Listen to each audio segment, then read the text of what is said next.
அனைவருக்கும் கணித வணக்கம். அடுத்து பார்க்க போற ஒரு கணக்கு விட்பஸ் விதியை பயன்படுத்தி இந்த கணக்கு செய்ய போறோம். இப்போ பாருங்க, ஸ்கொயர் ரூட்ல 81 + 19 + ஸ்கொயர் ரூட் ஆஃப் 9 பெருக்கல் ஸ்கொயர் ரூட் ஆஃப் 16 வகுத்தல் கியூபிக் ரூட் ஆஃப் 64 ஈக்குவல் என்ன அப்படின்னு சொல்லி கணக்கு கேட்கப்பட்டிருக்கு. இந்த கணக்கை பொறுத்த வரைக்கும் நம்ம என்ன செய்யறோம், விட்பஸ் விதி ஃபர்ஸ்ட் வகுத்தல், அப்புறம் பெருக்கல், அப்புறம் கூட்டல், அப்புறம் கழித்தல். அந்த அடிப்படையில் இந்த கணக்கை நம்ம விடை கண்டுபிடிக்க போகிறோம். இப்போ பாருங்க, ஃபர்ஸ்ட் இதை கூட்டிக்கலாம். கூட்டிட்டு 81 19 கூட்டினா 100 வரும். ப்ளஸ் அப்படியே போட்டுக்கிறேன். இந்த ஸ்கொயர் ரூட்டுக்குள்ள 9 இருக்கு, அப்படியே அதே போட்டுக்கிறோம். பெருக்கல் 16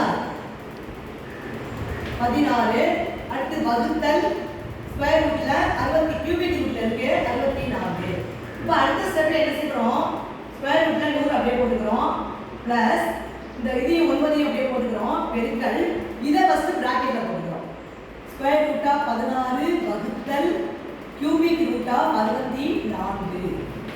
அடுத்த ஸ்டெப் என்ன செய்றோம், இதுக்கு ரூட் எடுத்துறோம். 100க்கு ஸ்கொயர் ரூட் எடுத்தோம்னா 10 பிளஸ் இதுக்கு 3 9 வழியா வந்த மூலம் 3 பெருக்கல் 16 எடுத்தோம்னா 4 ஸ்கொயர் ரூட். அடுத்து 64 உடைய கனமூலம் வந்து 4 இந்த மாதிரி போடுறோம். அடுத்த ஸ்டெப் 10 + 3 பெருக்கல் 4 வகுத்தா 1 கிடைச்சிடும். இப்போ அடுத்து இது ரெண்டையும் பெருக்கிக்கிறோம். 10 +